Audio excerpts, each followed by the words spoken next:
Broads Media. What is going on, everybody? Welcome on into Sports Talk with Broads. Today, we are going to look at a couple of different pieces on the Philadelphia Inquirer in regards to our football team. And yeah, it's definitely more issues, and we are now in a world where we question everything that's said from our front office and especially from our head coach. But I need to get to this bomb that was dropped, I think it was about 2 or 3 days ago, from Marcus Hayes, and it doesn't look good. It just doesn't look good. It's not surprising because there's a correlation between why we lost so much and why the team looked abysmal and all of the news that we're hearing this offseason. That's why it happened. It's dysfunctional and it's real. So we need to talk about all this. Now, before we do that, we are on a mission to continue growing in every way possible. So if you are enjoying the content here on Broads Media, make sure to subscribe and leave a thumbs up. We're adding more to the content situation here. All right. Coffee with Broads is back starting March 28th, which is opening day. You can join the Broads Media membership here on YouTube for $4.99 a month, and you will have access to Coffee with Broads live streams every Monday and Thursday at 11 a.m. It'll be laid back, super chill, very interactive with you and the chat. Nothing is changing with the current pods and models. This is just an added bonus. So I'm looking forward to starting Coffee with Broads live streams again March 28th. And make sure, if interested, you grab your membership today down below in the description. There's also a new Broads Media Discord channel that is currently active. So if you want to communicate live when games are going on in real time, talking about the action, then absolutely check that out as well. The link to that is also in the description, so make sure, you get yourself what's the word? Go check it out. Okay, so let's read a little bit of this piece, shall we? And we'll react accordingly. I have so many things highlighted, so I'll read and then react, okay? So let's start here. Sirianni and his staff played favorites. If you were a second-tier player or a recent addition as the team staggered to its 1-6 finish, Sirianni and his assistants targeted you. But if you were Jalen Hurts, A.J. Brown, or one of the legacy stars, your miscues went unmentioned or were excused. I'm not naive.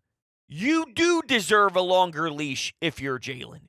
You do deserve a longer leash if you're A.J. Brown compared to Quez Watkins, compared to Albert O, compared to Zacchaeus, compared to Reed Blankenship. Jason Kelsey and Lane Johnson absolutely have significantly more wiggle room than Milton Williams and Jack Driscoll, right? That's reality of sports, and it should be that way. Where I do believe that it's a little disappointing is your miscues went unmentioned or were excused.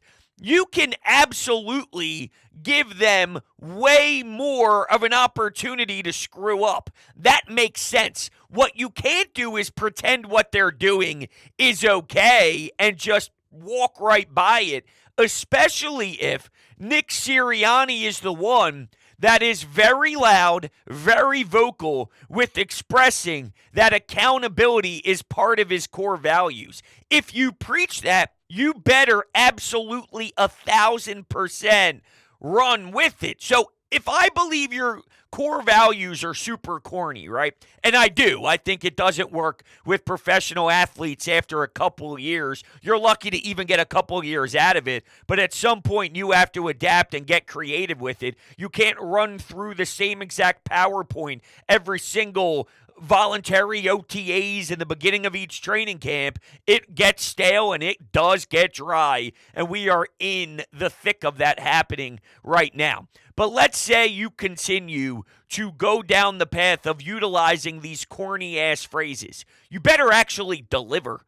You better actually back it up and support it. If you're Jalen Hurts, you can still be in a meeting room when you're with your other quarterback. So it's Jalen Hurts, it's Marcus Mariota, and it's Tanner McKee. And if something is happening on the film study and it needs to be pointed out that it's flawed and won't work and relating to why we're not having success, you better highlight that, play it in slow motion a million times, and make it fully aware that that's totally unacceptable, even if it's Jalen Hurts. That doesn't mean Jalen Hurts gets benched. It doesn't mean Jalen Hurts misses time. It doesn't mean you take snaps away from any of these veteran pieces that make a mistake, because more times than not, they're not going to make the mistake. They will make the impactful play, but they're getting unnoticed. These plays are getting unnoticed. How is that holding your team accountable? That's very strange. And this information was offered to Marcus Hayes unsolicited. He was asking an entirely different question when asked if Brown's on-field conniptions and his 2-week media blackout were affecting the team. An accomplished veteran replied, "I don't know about that, but I will say it doesn't help when they treat guys two different ways." With that, he also nodded at Hurts's empty locker. What about Brown? "Yeah, I guess some guys just can't do anything wrong." And this is a veteran player who is accomplished. So what does that mean? It's no Sidney Brown. It's no Quez Watkins. What does, quote, accomplished mean? And I'm just spitballing here as we walk through this. Is Reed Blankenship technically accomplished? I would say no. But in regards to playing in the NFL, having as many snaps as he has had in his short career so far, maybe he is labeled that way. Now, I'm not telling you it's Reed Blankenship. I'm just trying to figure out, in my eyes, what would deem you as an accomplished veteran. So Reed Blankenship has 25 games played in his NFL career so far and started 19 of them. Nah, that probably isn't real. See, he's played so much time, it actually seems longer than that. And one hell of a story, undrafted, this and that. But you can't live and die with Reed Blankenship back there. That's a conversation for another day. So we'll continue. The veteran told me after the Eagles lost at home to the Cardinals on New Year's Eve, and I was asked to strictly keep it off the record. However, as the discourse surrounding the Eagles collapse mushroomed into where it is today, the veteran this weekend said his assertion could be used, although without attribution. When contacted, another veteran not only supported the accusation, but also expanded. So now it's not one veteran, it's two veterans on the football team. And let's stop right there and pause for a minute. Now, you could be angry that I'm reading too much into this and all. And trust me, I don't want to speak about this. I don't. I feel obligated because I want to figure out what's going on in this locker room. And this story is not made up. I believe in it, and I think there's truth with it. And I've worked with Marcus Hayes a bunch of times on WIP now, and he's a hard-working journalist. He does an amazing job. He does his research. He does his homework. He speaks to a lot of people. When he puts something out there, I believe in everything that he's done prior to releasing that to the public. So this is also an issue with Nick Sirianni because, think about it, there are two veterans in that room that feel, after all of this went down, that it's right to now speak with Mark. Yeah, go ahead, go release that. Yeah, go ahead, absolutely. I want that public knowledge. I want that to be known. I want people to understand. I want some of the fans to probably recognize here what's actually happening behind the scenes. Well, that's not good. You're supposed to have a grasp on your room to keep everything in-house. Things are going to happen, but you keep that behind the scenes. We'll get into our little scuffles. No, scruffles is when you shave your beard and then you try and kiss your wife and she gets mad because it actually pokes her. She goes, "What the hell are you doing with your face?" Sorry, it's the scruff. But, you get into your little bickering matches, and it happens with family. You grow up, you love your family to death. You love your brother, you love your sister, but sometimes you and your brother get a little 1-2, a little punch to the jaw, and then you hug it out later on. I'm not worried about those little things that happen, but you keep it in-house. And the fact that you actually have these people who don't really care, don't really respect that angle, don't respect Nick Sirianni enough to keep this within those walls, that's why that whole report card garbage, well, there's 100% of people that really feel like Nick Sirianni does a great job and they maximize his time. Dude, first off, those ratings that came out, they were polled from the months of August to November. Okay, go look at where the Eagles were during that time.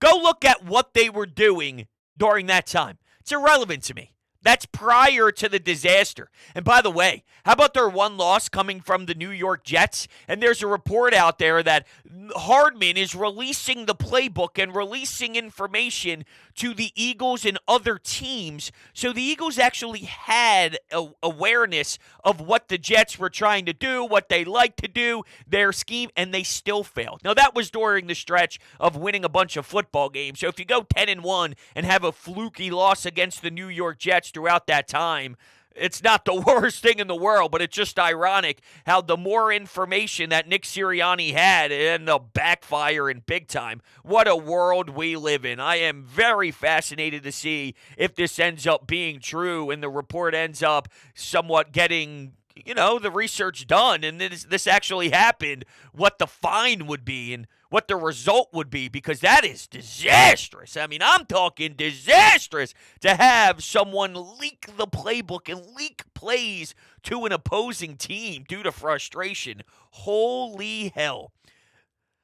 I don't really care about these votes, though, that happened during the time when everything was good with the Eagles. And not only that, it really makes me nauseous that he got a 100% hit rate.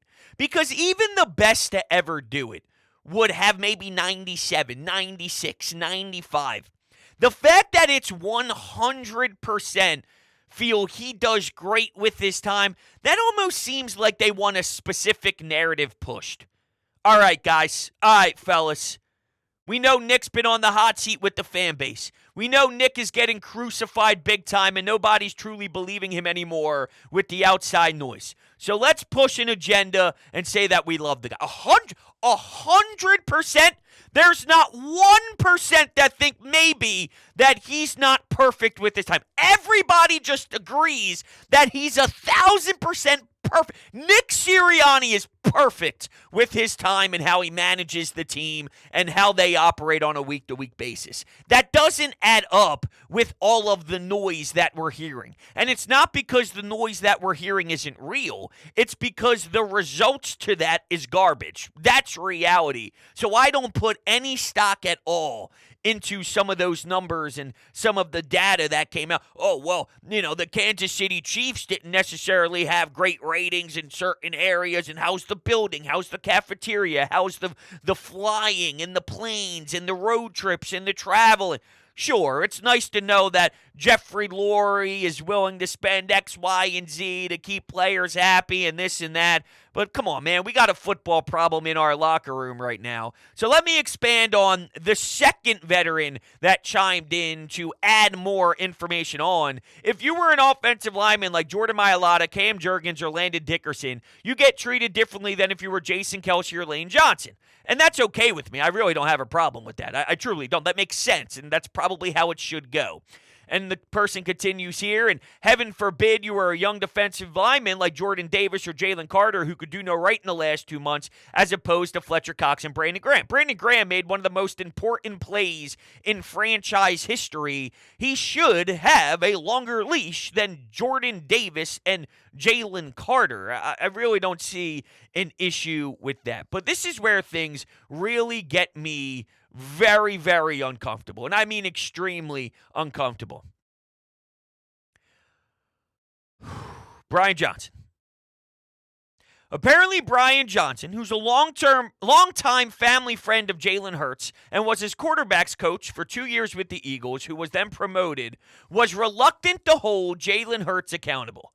And Brian Johnson also, according to players, was intimidated by A.J. Brown.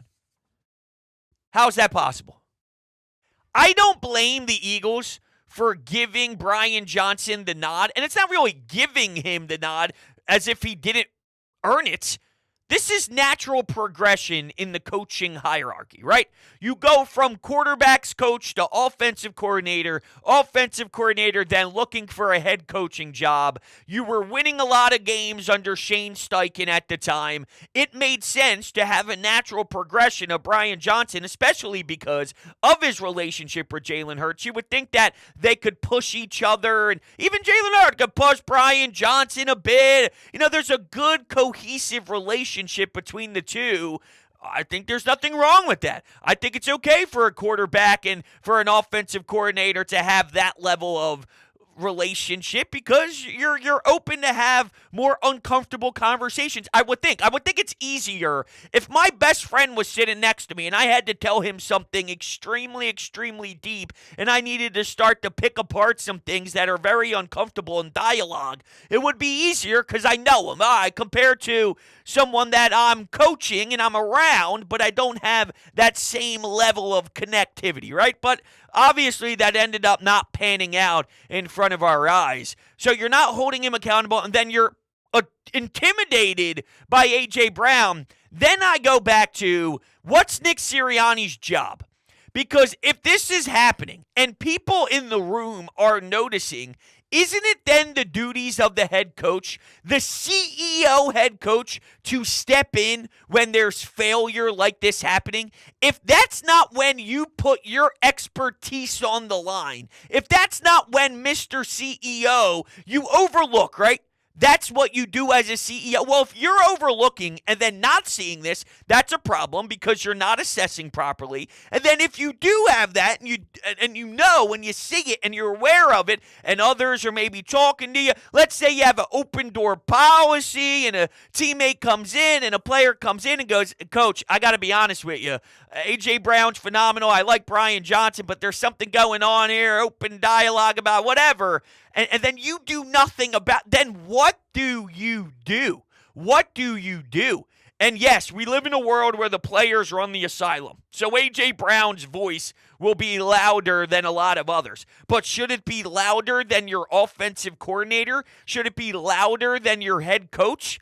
I don't think so. I thought that was damning. And as much as that's bad for the Brian Johnson camp, and I've even been on the side of actually giving Brian Johnson some love, and I don't think that he's as bad as a lot of the people in this city do.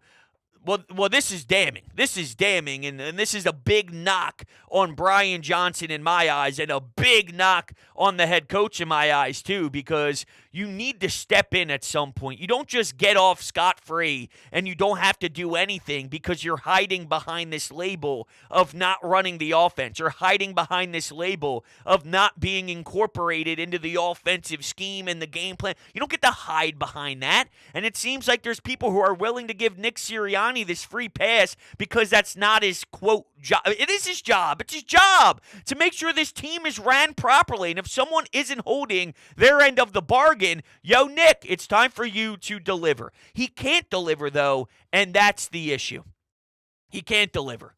I want to touch on one of his core values real quickly. Before we do, though, let me tell you about my friends over at HelloFresh. With HelloFresh, you get farm-fresh, pre-portioned ingredients and seasonal recipes delivered right to your doorstep. You can skip trips to the grocery store and count on HelloFresh to make home cooking easy, fun, and affordable. That's why it's America's #1 meal kit. They say breakfast is the most important meal of the day, and HelloFresh agrees. In fact, they're giving all subscribers free breakfast for life. That means you'll enjoy a totally free breakfast item with every single HelloFresh delivery. Now that's worth waking up early for. Don't let recipe boredom strike because HelloFresh has more options than ever before. Dig into their biggest menus yet with over 45 dinner options to choose from weekly and even more market add-on items that suit any lifestyle. So this is what you're going to do.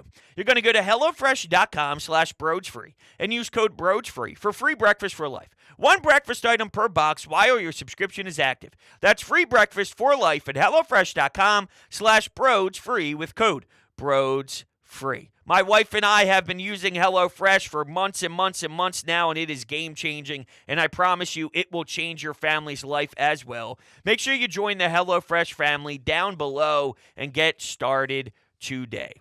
So you know what irritates me about what I heard from Nick Sirianni in Indianapolis? He said maybe we went too far with one core value compared to the other core value, and that's where we got lost a tad. What core value was that? What core value? It wasn't accountability.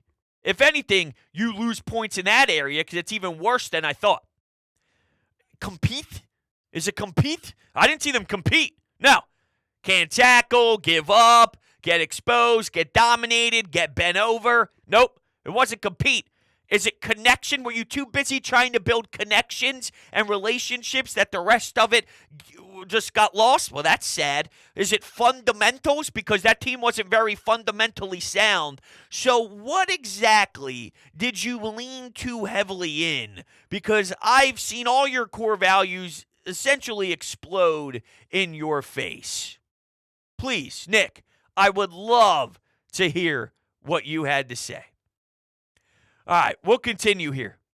How about when A.J. Brown told the world that he and Hurts improvised and ignored the final play call 2 weeks earlier in Seattle, where they called their own play, which then ended up being an interception, a deep ball, made no sense, forcing something that didn't need to be there. You lose that game in Seattle. As much as Matt Patricia sucks, that also played a huge role in it. And according to veterans, neither Brown nor Hurts was reprimanded for this action.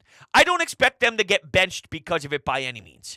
But it also goes on to say that not only was there nothing for that action, but Sirianni defended his two players and their stars here by painting a picture in which they are allowed to call their own shots as much as they like.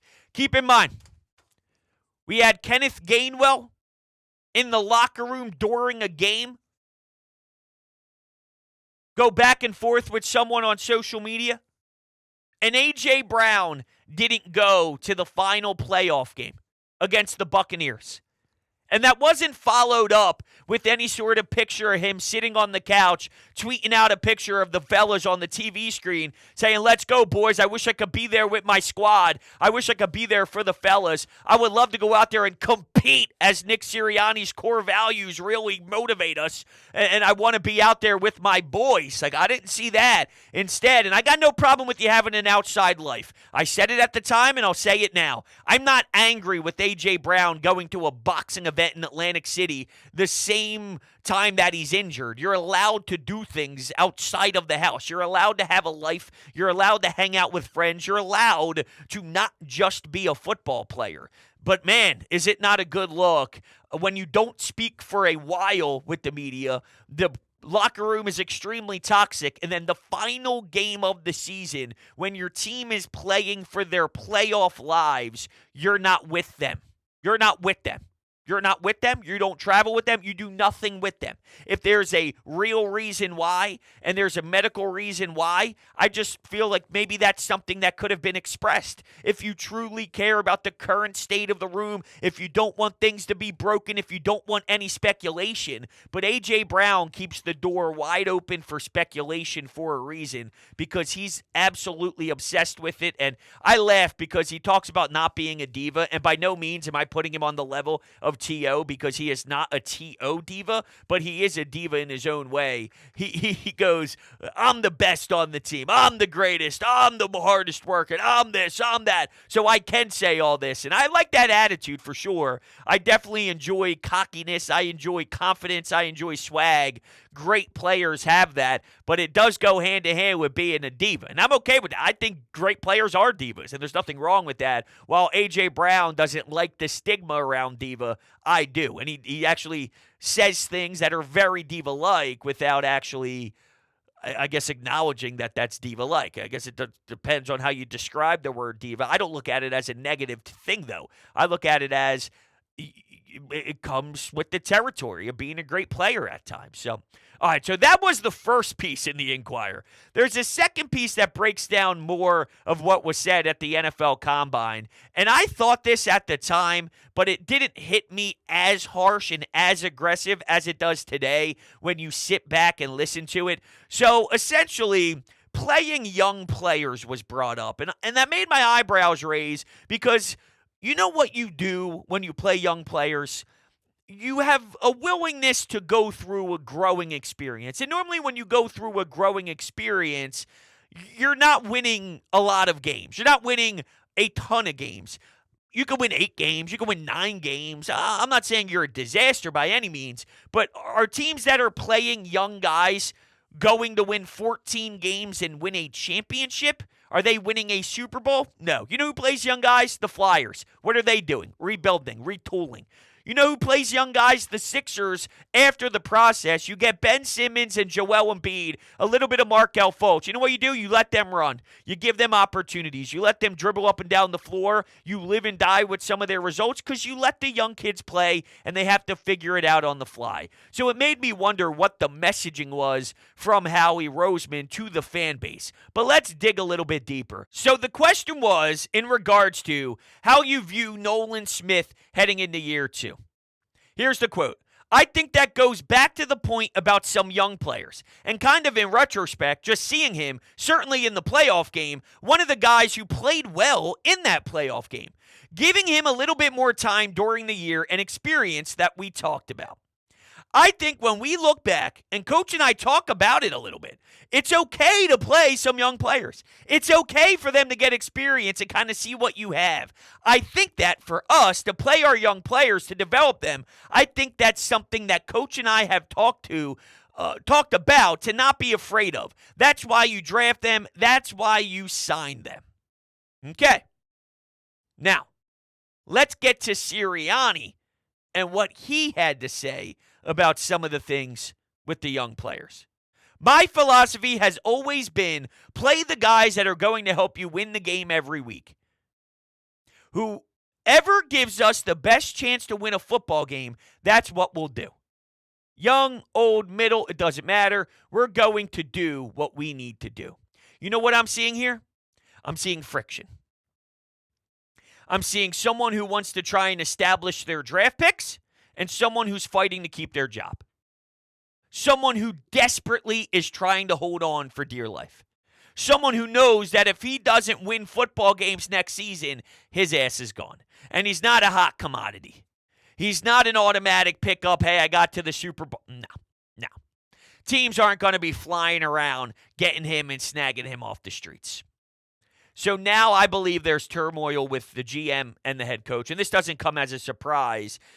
They're holding on to him not because they think he's great. Probably a public perception thing more than anything else. Kellen Moore and Vic Fangio is what's going to make this thing work or not. And that's a shame because you're going to have to work through some of the deficiencies of your head coach that other teams have way more of an advantage with because you're losing that pop and that snarl from your head coach just from the NovaCare complex. I think guys roll their eyes with Nick now. I think that his presence is a little sour at this point because people don't believe in him and he's still there. So he's almost a walking, ticking time bomb, if you will. Howie Roseman wants to play these young players because, well, it solidifies Howie Roseman as someone who is capable of drafting this fine talent while Nick's trying to hold on to his NFL career. And that's now something that's starting to really get looked at deeper as some of these comments get made. All right, there you have it. There we go. Another drama-filled Philadelphia Eagles conversation. I'm sorry. I don't want it to be this way. They make it this way. Don't get mad at me. Get mad at the Eagles for being a dysfunctional group. Appreciate all you guys to death. I love you. Thank you. I appreciate you. And we'll be talking very, very soon.